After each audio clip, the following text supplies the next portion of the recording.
Kalau ini kan kegiatan rutin ya di utara memang tradisi kita biasalah setiap acara Ramadan, kemudian acara-acara hari besar Islam biasanya kita selenggarakan. Nah ini acara rutin, memang kita bukan dengan diskusi itu aja. Nah memang karena kenapa temanya ini kemarin teman-teman panitia mungkin karena masih hangat ya. Satu kita juga setelah selesai politik nasional, pemilu dan pilpres, sekarang mau masuk politik lokal dan baru kemarin undang-undang DKJ disahkan. Nah, insya Allah dalam waktu dekat pemilihan gubernur. Gitu ya. Terima kasih.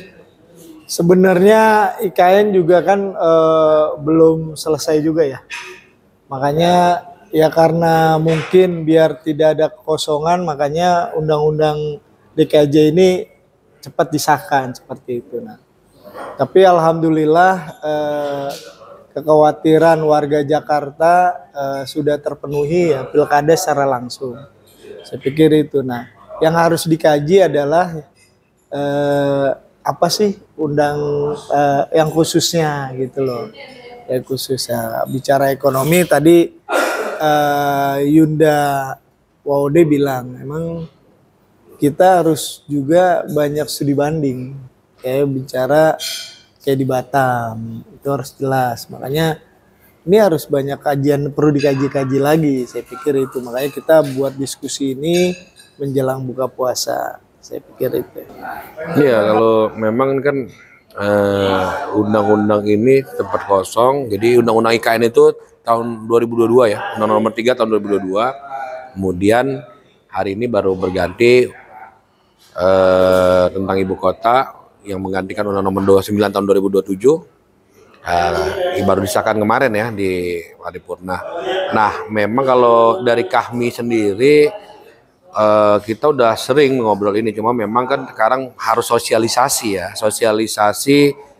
terhadap pengesahan undang-undang. Memang ada beberapa hal yang menjadi catatan kita, terutama masalah kalau di masyarakat lokal, lembaga masyarakat adat ada masuk, kemudian dana abadi budayaan, kemudian masalah dana kelurahan ya kan 5% itu luar biasa mengagetkan, tapi yang harus dikawal ini aglomerasi harus dikawal.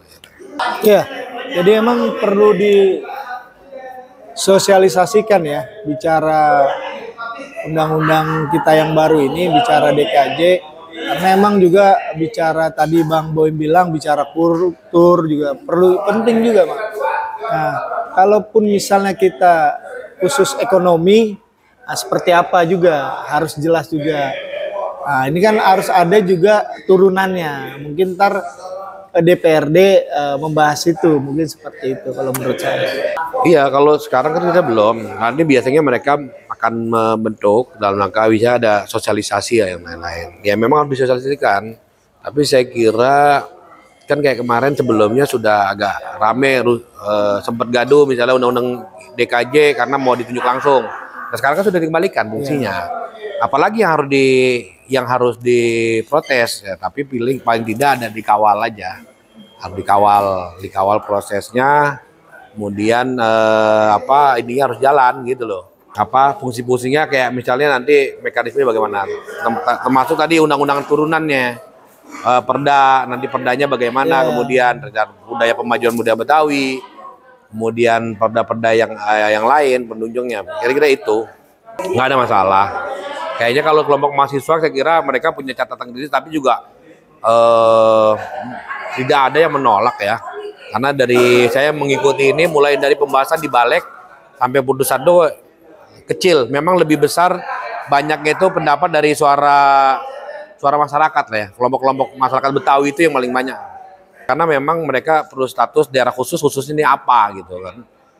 Kalau tadi disampaikan misalnya kayak dari Ketua Betawi 982 dulu yang mengusulkan bahwa sistemnya ditunjuk saja gitu kan, karena khususan, atau sistem wali kotanya dipilih, tapi kan memang sekarang sudah diputuskan pemilihan dikembalikan dengan pemilihan langsung dan otonomi di tingkat provinsi, kemudian wali kota juga sama ditunjuk dan ditunjuk oleh gubernur.